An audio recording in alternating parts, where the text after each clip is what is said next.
Amigas, amigos, me da mucho gusto el poder conversar con ustedes después de tanto tiempo de no comunicarnos. La verdad me da mucho gusto, mucha felicidad el poder platicar con ustedes. Como saben, entregué la banda presidencial a nuestra compañera, amiga, extraordinaria presidenta Claudia Sheinbaum el 1 de octubre del año pasado. Hace un año y ya cerca de 2 meses. Y desde ese día, desde el 1 de octubre, me vine aquí, a la Quinta La Chingada, Palenque, Chiapas, esta casa que me heredaron mis padres. La hizo Manuelita, mi madre. Ella la dirigió. No es un rancho, no es un latifundio, es una hectárea y un poco más. 12, 13,000 metros cuadrados. Y decidí venirme e iniciar una vida nueva porque me retiré de la política activa, de la práctica política. No es una simulación. Estoy jubilado. Entonces, imagínense ustedes después de cerca de 50 años de lucha ininterrumpida, lo difícil que pudo ser el decir, se acabó, cortar de tajo toda mi actividad pública, política, casi 50 años, porque empecé en 1975, 76 trabajando con los indígenas chontales en Nacajuca. Luego en 1977 fui director del Instituto Nacional Indigenista en Tabasco. Ahí aprendí a trabajar para la gente humilde, para la gente pobre. Tan es así que en mi expediente en Gobernación, en 1979, hay un reporte del temible policía Nazar Haro acusándome que era yo comunista, porque estaba defendiendo, apoyando, trabajando por los pobres. Así comencé y así terminé, porque concluí mi mandato como presidente y logré, junto con millones de mexicanos, ustedes y muchos, algunos ya se nos adelantaron, pero logramos el inicio de una transformación. Llevamos a la práctica el ideal de que por el bien de todos, primero los pobres. ¿Cómo no voy a estar contento? ¿Cómo no voy a estar feliz? Yo siempre he sostenido que la felicidad se obtiene cuando uno trabaja, lucha, procura la felicidad del prójimo. Entonces es cuando ya tenemos bienestar espiritual, bienestar del alma, felicidad. En el gobierno que dirigí, en 6 años, a pesar de la pandemia, con todos los daños, con toda la tristeza que nos dejó esa pandemia de COVID, 2 años muy difíciles, por el dolor y también porque se nos cayó la economía. Bueno, a pesar de eso, en el tiempo que estuve en la presidencia, salieron de la pobreza 13,400,000 mexicanos. Lo voy a repetir, 13,400,000 mexicanos. Nunca se había hecho eso, nunca, en un sexenio. Es un gran orgullo. Cuando llegué a la presidencia, el 42% de los mexicanos estaban en la pobreza, 42% de toda la población. Cuando dejé la presidencia, ya había bajado, la pobreza se había reducido al 29%. Y hay otros datos. También se redujo la desigualdad, porque México era país de unos cuantos, de los de arriba, de los oligarcas, los que se habían quedado con todos los bienes de la nación, con los bienes del pueblo, con la llamada política neoliberal o neoporfirista, porque lo que aplicaron fue lo que ya había puesto en práctica Porfirio Díaz: entregar los ferrocarriles, entregar el petróleo, entregar las minas, entregar las tierras a extranjeros y a grandes latifundistas vinculados a la cúpula del poder. Pues eso es el llamado neoliberalismo. Entonces, se dedicaron básicamente a saquear y se produjo pues una monstruosa desigualdad. En la época de Salinas, cuando hay más multimillonarios en México, ocupamos el 4.º lugar en multimillonarios en el mundo, en el sexenio de Salinas. 4.º lugar. Primero Estados Unidos, luego Alemania, luego Japón y luego México. Pero millones de pobres.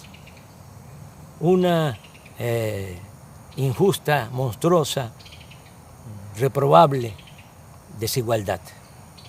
Bueno, todavía con Calderón, para que tengan una idea, el sector de arriba, de los más ricos, dicen los técnicos, el decil de los que tienen más ingresos. Un rico tenía en la época de Calderón 35 veces más que un pobre del decil, del sector de abajo. 35 veces más.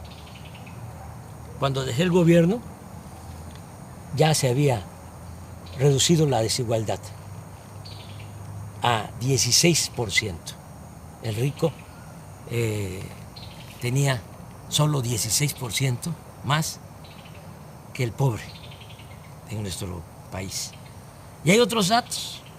En el tiempo que fui presidente, los ricos que no les fue mal obtuvieron ingresos a pesar de la pandemia, obtuvieron ingresos del 4%, es decir, incrementaron sus ingresos en 4%, los ricos. Las clases medias en 20%, pero los pobres 35% incrementaron sus ingresos. Le estoy hablando de cifras de datos oficiales que ustedes pueden constatar. Son datos, son cifras del INEGI y del Banco Mundial. Bueno, por eso estoy pues, muy feliz. Imagínense cerrar un ciclo así, logrando ese ideal que se convirtió en realidad.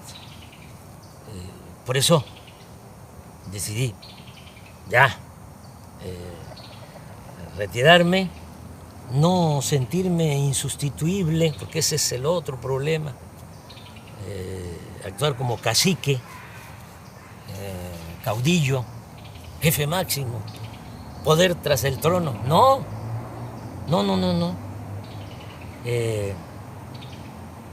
Hay que hacer valer la democracia y nosotros en nuestro movimiento, este movimiento impulsado por millones de mexicanos, pues tuvimos la enorme dicha de que quien me sustituye en la presidencia es una mujer excepcional, y continúa la transformación. Bueno, les decía yo que no era fácil, ¿no? Es decir, hasta aquí y me voy a dedicar a otra cosa. Pensé a qué dedicarme y decidí dedicarme a hacer teoría, a escribir.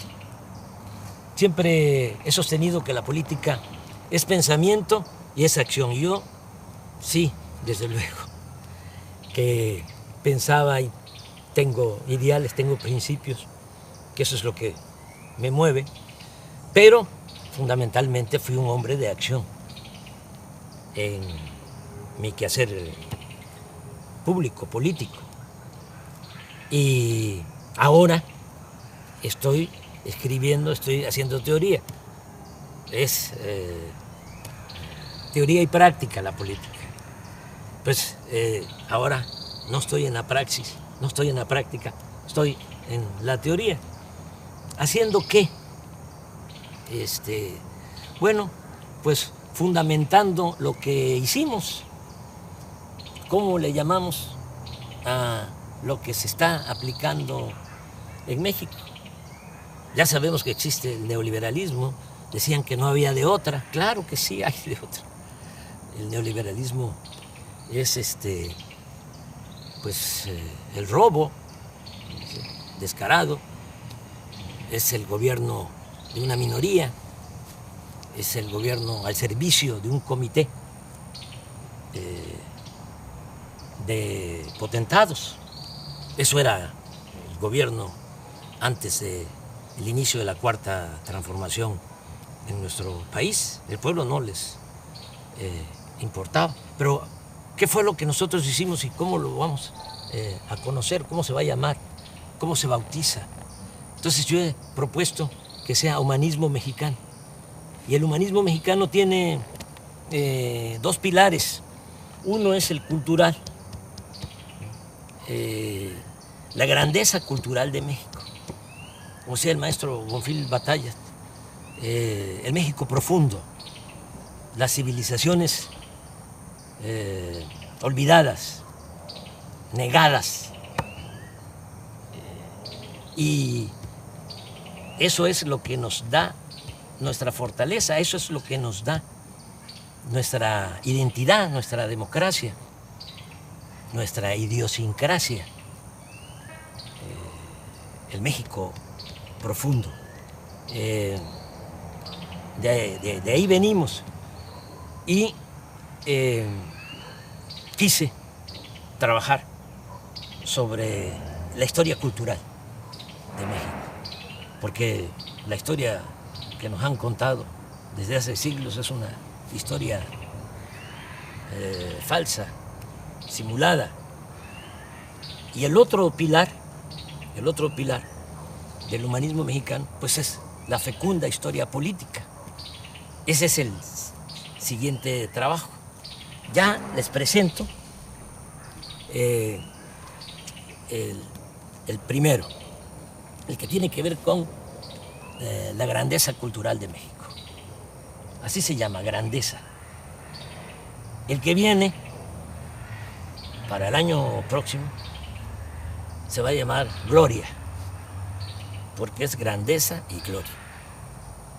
Repito, la grandeza es la historia de nuestras culturas, de nuestras civilizaciones, para desmontar, para echar abajo la historia que crearon, que inventaron los conquistadores, los invasores, y se ha mantenido durante las épocas del dominio de las oligarquías. Pero aquí se cuenta otra historia. Y este libro de la editorial Planeta, pues ya va a estar en librería. Es el trabajo, es una investigación de más de un año y un mes, trabajando, porque les hablaba yo de mi nueva rutina. ¿Qué hago aquí? Bueno, me levanto temprano, como siempre, camino aquí hay un sendero entre los árboles, son 450 metros, doy 10, 12 vueltas, 5 kilómetros, muy temprano, me baño, luego desayuno, hay una señora Morbi que es la que me ayuda, me hace los alimentos, la comida, la limpieza de la casa, porque Beatriz está en México, viene, yo voy, he ido como 5 veces, claro, de manera muy discreta, para evitar los escándalos. Y se quedó allá porque ya Jesús de Ernesto entró a la universidad y pues tiene que estar ahí pendiente. Ya ustedes saben cómo somos en México, cómo son nuestras familias. Aunque Jesús ya tiene 18 años, pues ahí está con la mamá, es hijo único. Yo tengo 3 hijos mayores de mi finada esposa Rocío y Jesús con Beatriz. Y claro, nos hablamos todos los días. Bueno, después de que desayuno, como a las 9, me encierro en el despacho a escribir. Me levanto a las 12, me tomo mi pozol, camino un poquito aquí en el corredor de la casa, me vuelvo a sentar hasta las 2, como y sí doy una vuelta a todo el sendero después de la comida, veo un poco las noticias, tengo un teléfono de esos muy sencillos y como no son pues muy caritativos, no encuentro la palabra, el término, los dueños de los medios de comunicación, sobre todo los de la telefonía, y pues el mío es de recarga, ahí me salen noticias, claro, con 1 día, 2 días de retraso, pero no quiero más, no quiero saber más. Ya conozco bastante a nuestros adversarios, son pues muy obvios. Es muy difícil encontrar información, todo es pura manipulación porque los que se sentían dueños de México están molestos y entonces tienen también control de la mayoría de los medios. El 90% de los medios de información, que son medios de manipulación, periódicos, radio, televisión y hasta las benditas redes sociales. Pero hay un 10% de periódicos, de radio, en redes sociales, que sí hay información. Bueno, veo un poco lo que está pasando en el país y me vuelvo a sentar, vuelvo al despacho a escribir hasta las 7, 8 de la noche. Me acuesto temprano. Esa es mi rutina y pues voy a continuar así. Estoy presentando el libro de esta manera porque no puedo ir a presentarlo a México, a las plazas públicas. Me gustaría mucho, pero ¿saben qué? Ya me retiré de la actividad política. No hay que hacerle sombra a nuestra presidenta. Ella es la que conduce y lo está haciendo muy bien. No hay que dividirnos, hay que estar muy juntos, unidos. aquí está la lección de cómo se crearon grandes civilizaciones en México. Esta civilización, la gran cultura olmeca, cultura madre, que floreció 1000 años antes de Cristo y nos dejó la invención del calendario, del cero, de la escritura, y estas piezas, cabezas colosales, de basalto, imagínense la organización que tenían, la organización social, política, que estas piezas son de 25 toneladas aproximadamente, basalto. Y el basalto lo trasladaban desde la Sierra de los Tuxtla, en Veracruz. Cómo lo trasladaban en balsas por el mar y lo metían por el río Coatzacoalcos, porque la primera ciudad olmeca fue San Lorenzo, ahora es el municipio de Texistepec, muy cerca de Cozoleacaque, de Minatitlán, de Acayucan, ahí en el Istmo. Ahí se fundó la primera ciudad olmeca. Entonces, por el río Coatzacoalcos hasta San Lorenzo, que es una isla, y también hasta La Venta, Huimanguillo, Tabasco, que es la otra gran ciudad, en balsa, todos estos fragmentos de piedra para que los artistas olmecas esculpieran, hicieran estas grandes cabezas colosales, y también un arte fino, porque hasta lo pequeño es hermoso en las grandes civilizaciones que florecieron en nuestro país, las ofrendas con personajes pequeños de jade, porque a diferencia de Europa, a nosotros nos gustaba más, a nuestros antepasados, el jade que el oro. Lo que ponía loco a los europeos y a los españoles era el oro. Por eso fue la conquista, porque traían hambre de oro, codicia de oro.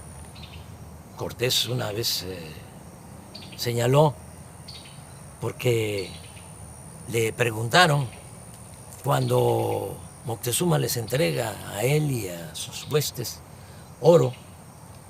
Entonces los soldados conquistadores empezaron a gritar y a brincar, dice la crónica, como monos.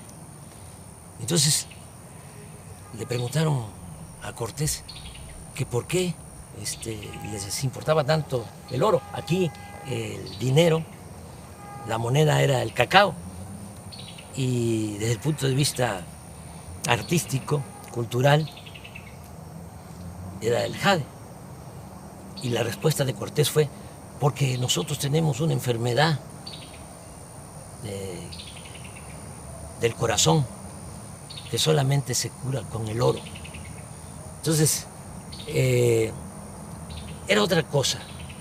En el México prehispánico no había esa codicia, no había esclavitud, la tierra era comunal y había mucha, pero mucha fraternidad, lo que se conoce como solidaridad. En la familia, familias integradas, solidarias, fraternas, hasta la fecha, pues es todo lo que heredamos. Esto es lo que hicieron los olmecas, pero aquí viene también lo que hicieron los mayas, que mejoraron lo que habían iniciado los olmecas en la ciencia, en el arte, en la cultura. Van ustedes a Palenque y van a encontrar el Templo de las Inscripciones, que se hizo para sepultar a Pacal, el principal de Palenque. Como ya se pueden descifrar los jeroglíficos, ya se sabe que ese personaje se llamaba Pacal, pero imagínense, hacerle un gran monumento, una pirámide. Primero la tumba, con una lápida bellísima, y después de la tumba, el templo de las inscripciones, monumental. Vean eso y vean también en Palenque cómo desviaron un arroyo para meter agua, un acueducto embovedado por en medio de la ciudad. Y volteen a ver el palacio de la zona arqueológica y van a ver cómo están los techos, las bóvedas, con arco falso, porque no había fierro para hacer las estructuras, las cimbras, sino era la matemática, las piedras que iban uniéndose poco a poco, en equilibrio, hasta que se cerraban. Esa era la arquitectura. Estamos hablando de lo mejor del mundo en esa época. Los mayas en el periodo clásico logran toda esa civilización, logran toda esa creación del siglo IV al siglo IX. Si van aquí cerca, a 100 kilómetros, está Bonampak. Aquí está en el libro, quise poner un fragmento. Los murales de Bonampak. Estos se hicieron como en el siglo VII, siglo VIII. Cuando se pintan estos murales, los pintores mayas de estos murales no los había en ninguna parte del mundo, no los había en Europa en ese siglo, y pasaron siglos para que el arte de Europa igualara al arte de los olmecas, de los mayas. Y lo mismo con los zapotecas de Monte Albán, mixtecos, también de Oaxaca, los teotihuacanos, la ciudad de Teotihuacán llegó a tener 85,000 habitantes. Y desde San Lorenzo, la primera ciudad olmeca, decía yo, que se funda 1000 años antes de la era cristiana, ya tenía drenaje. Ya hablé de Palenque, que tenía acueducto, que tenía drenaje. Desde luego, Teotihuacán, drenaje. Xochicalco, en Morelos, drenaje. Todas las ciudades. Tenochtitlán, de los mexicas, hasta los que la destruyeron, los conquistadores, quedaban admirados de la grandeza de Tenochtitlán. Estaban destruyendo, decían ellos, la más bella ciudad del mundo. Bueno, pero ¿qué pasó? ¿Qué pasó? ¿Por qué eso no se sabe? Porque hubo toda una campaña, a partir de que llegaron los conquistadores, como todos los invasores, tenían que justificar sus atrocidades, tenían que justificar por qué venían a saquear. Y entonces echaron a andar una campaña, una propaganda negra, hablando de que los indígenas debían ser esclavos, porque Aristóteles, 18 siglos antes, había propuesto la teoría de que hay quienes nacemos para ser esclavos y hay quienes nacemos para ser libres o amos. Y los humanistas de ese entonces de España, humanistas entre comillas, con ese argumento sostenían que los indígenas tenían que ser esclavos, que no tenían alma, que eran como animales y que además ellos venían a civilizarnos. ¿Qué sucedió? Que se padeció de una gran tragedia porque vinieron a someter a las comunidades, a los pueblos originarios, a esclavizar. A mí me gustaría que este libro lo leyeran los españoles, porque aquí van a ver cómo marcaban, erraban con el fierro del rey en el rostro a los indígenas para esclavizarlos. Y otros horrores. Entonces, ¿qué hicieron? Pues echaron a andar toda una campaña diciendo, son bárbaros, son salvajes, pero además hacen sacrificios de sangre, arrancan los corazones, los exponen, los ofrecen a los dioses. Todo eso es pura mentira y eso lo demuestro. No hubo sacrificio. Cortés dice, ese fue el que creó todo. Y los frailes, sobre todo Motolinia, hizo la cartilla de las mentiras. Aquí van a encontrar. Y todos copiaron hasta la fecha. Hay muchos, incluso profesionales de la ciencia social, arqueólogos, antropólogos, sociólogos, filósofos, historiadores, que sostienen eso, esa gran mentira. Cortés dice que en 3 días en Tenochtitlán le sacaron el corazón a 8,000 personas, en 3 días. ¿Cómo es eso? Van a sacrificar 8,000. Bueno, pero todavía un fraile, Durán, habló de 80,000 en 4 días. 80,000 que les sacaron el corazón, todavía bullendo, dice, para ofrecerlo a los dioses. Motolinia, también 80,000. Aquí sostengo que eso ni en Europa, porque Darwin habla de que solo en 3 siglos en España, por la Inquisición, quemaron a 300,000. Achicharraron a 300,000, acusados de herejes. Y los mejores, porque eran los que dudaban.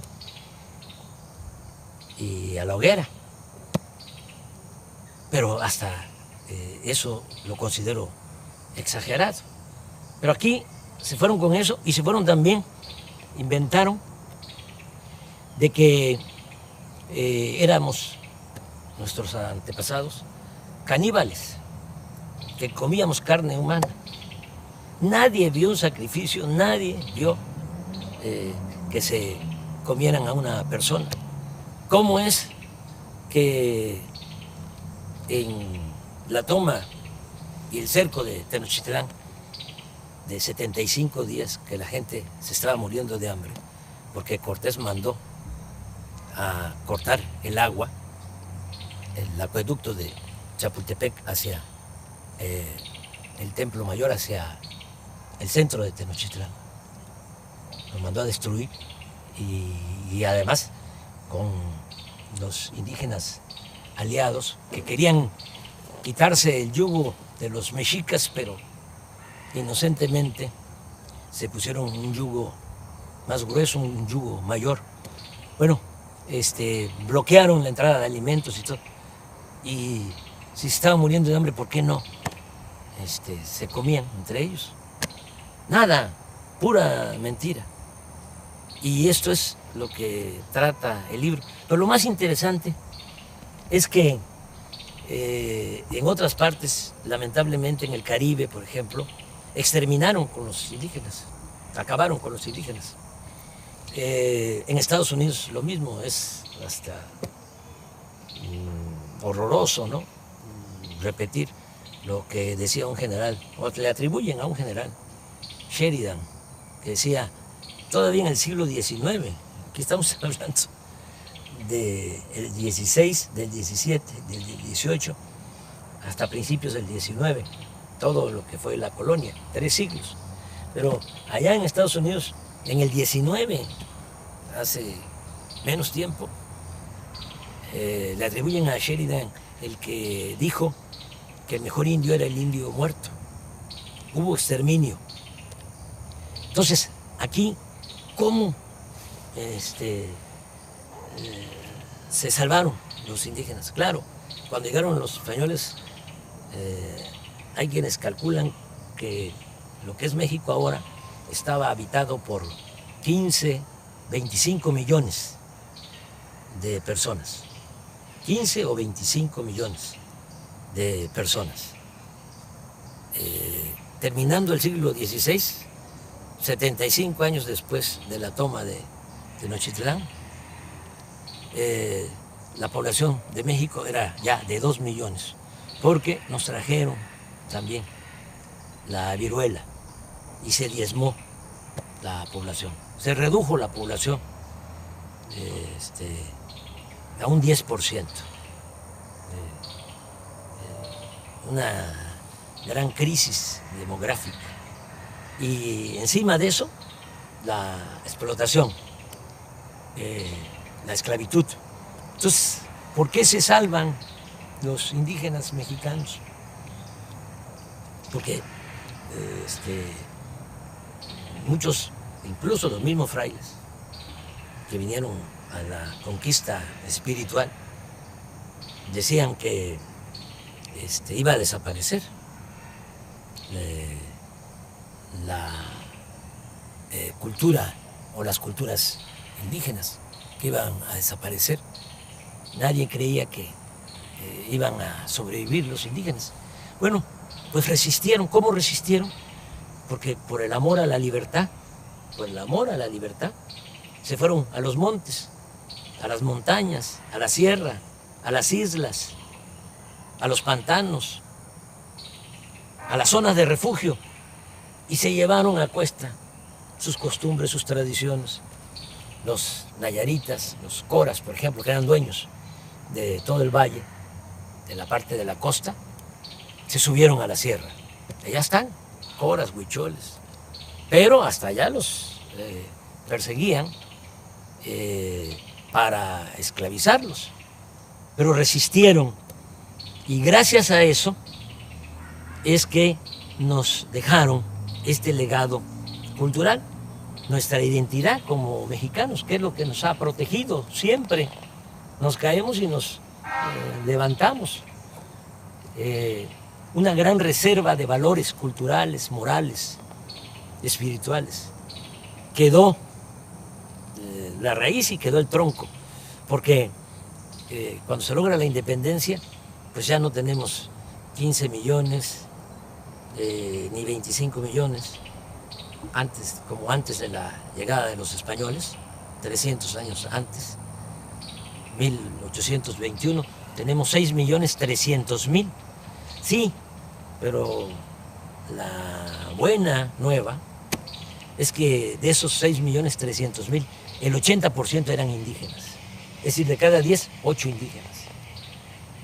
Y portadores de las tradiciones y de las costumbres. Y eso es lo que nos ha servido como escudo, es lo que nos protege, porque el mexicano es trabajador, el mexicano es honesto. La corrupción la trajeron los españoles, lo pruebo.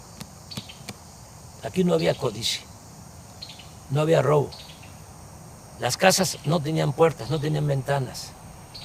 Ya dije de que lo que había era ayuda mutua, tequio. Si se necesitaba hacer algo, todos cooperaban, todos ayudaban en una comunidad. Pues somos herederos de esas civilizaciones, y por eso México sigue siendo una potencia cultural en el mundo.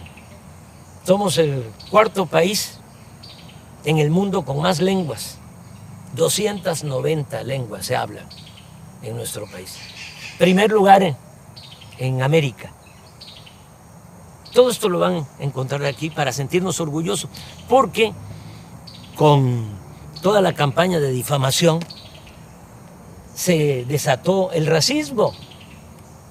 Y todavía, ¿no?, se escucha indio patarrajada, indita, naco, cuando deberíamos estar orgullosos de nuestro pasado. Sobre esto trata el libro y muchas otras cosas. Les va a gustar, estoy seguro. Les va a llevar tiempo, porque sí, por más que quise resumirlo, el original eran 1000 cuartillas, el libro tiene 600 y es una investigación. Y tengo que fundamentar todo lo que aquí sostengo. Entonces, se los recomiendo y, como les decía, ya para el año próximo viene Gloria, que es la historia política desde la independencia hasta la transformación. Ya para concluir, porque se nos está haciendo tarde, ya va a entrar la noche, comentarles que hay que estar apoyando mucho a la presidenta. Es la mejor presidenta del mundo. Tenemos esa enorme dicha. Vean cómo son los presidentes, los jefes de Estado en otros países y comparen. Además, fiel al pueblo, fiel a los principios de la transformación, sosteniendo que solo el pueblo puede salvar al pueblo. Solo el pueblo puede salvar al pueblo. ¿O no es cierto? Van a salvar al pueblo los de arriba, los ambiciosos, los que están enfermos de poder y de dinero sobre todo. No, es el pueblo el que salva al pueblo. Y con el pueblo todo y sin el pueblo nada. El pueblo es el que manda en la democracia. Y por el bien de todos, hasta de los ricos, por el bien de todos, primero los pobres. Si no se atiende a la gente humilde, a la gente pobre, no se logra la paz. La paz es fruto de la justicia. Y nosotros tenemos paz y hay estabilidad política. Nada más que como puede más el sectarismo, el dogmatismo, el fanatismo de nuestros adversarios, puede más que el sentido común, no internalizan nada, ¿no?, de lo que se ha hecho y se va a seguir haciendo. Y hay que apoyar mucho a la presidenta, porque todavía es temporada de sopilotes. Y hay buitres, y hay halcones. Aquí no, aquí hay pajaritos, mire. Y al rato vienen las guacamayas, y vienen tropas de monos, de zaraguatos. Esta es mi vida, pero regresando, apoyar mucho a la presidenta. Yo no voy a recorrer el país, les comentaba, para presentar el libro, porque voy a seguir retirado, jubilado. Solo saldría a la calle por 3 razones. Una, si atentaran contra la democracia, como lo hacían antes, decían los grandes fraudes, ¿no?, los potentados, los oligarcas, con los corruptos, para que el gobierno estuviese a su servicio. Y eso ya no se puede permitir, de ninguna manera, porque para el pobre tiene un significado distinto la democracia. Para el pobre la democracia es la sobrevivencia, es poder mantener a la familia, tener ingresos para garantizar la salud, el estudio de los hijos. Para el que tiene recursos puede ser un deber cívico y no pasa nada. Por eso hay quienes votan por los candidatos o candidatas más guapas o más guapos. Pero para el pobre es su sobrevivencia. Les estoy diciendo que es la mejor presidenta del mundo, Claudia Sheinbaum, y un conservador, seguramente ahorita sí ve esto que estoy diciendo, escucha esto que estoy expresando, diría no. El mejor presidente del mundo es el de la mano dura, una mezcla de Franco con Pinochet, con Díaz Ordaz, con Salinas, que convierta al país en una cárcel. Ese es el que necesitamos.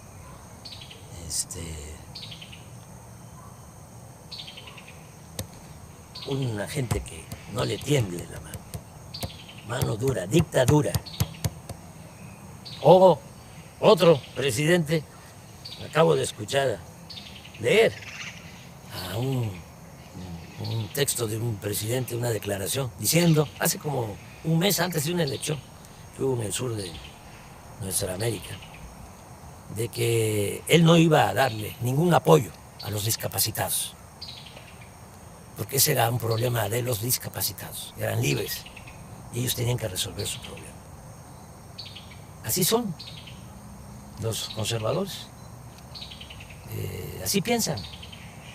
Yo recuerdo que Fox decía que para qué darle pensión a los adultos mayores, que había que ponerlos a trabajar. Ese es el pensamiento conservador. Nosotros pensamos distinto. Nosotros pensamos que el Estado tiene una responsabilidad social. El gobierno no puede incumplir con su responsabilidad social. El gobierno tiene como objetivo garantizar el bienestar y la felicidad del pueblo. Ese es el objetivo principal del gobierno, no estar al servicio de una minoría rapaz. Entonces hay que apoyar mucho a la presidenta, nuestra presidenta. Les decía, yo saldría para defender la democracia, saldría también para defenderla a ella. Si hay intentos de golpe de Estado, si la acosan, salgo. Entonces sí, pero eso no creo que pase. De todas maneras, no está mal que sepan en qué circunstancias sí podría yo salir, sí saldría yo a la calle. Y la tercera razón por la que saldría a la calle sería defender la soberanía de México, porque nuestro país es libre y es independiente, es soberano. Nosotros no somos colonias de ningún país extranjero. Nos ha costado mucho ser un país independiente, soberano. Y si se violara la soberanía, entonces sí saldría a la calle. Ya nos está llegando la noche. Ya nada más despedirme, decirles que les quiero mucho, sinceramente. Mucho, mucho, mucho. Que amor con amor se paga. Como decía el inolvidable Juan Gabriel. Es amor eterno. Un abrazo de todo corazón.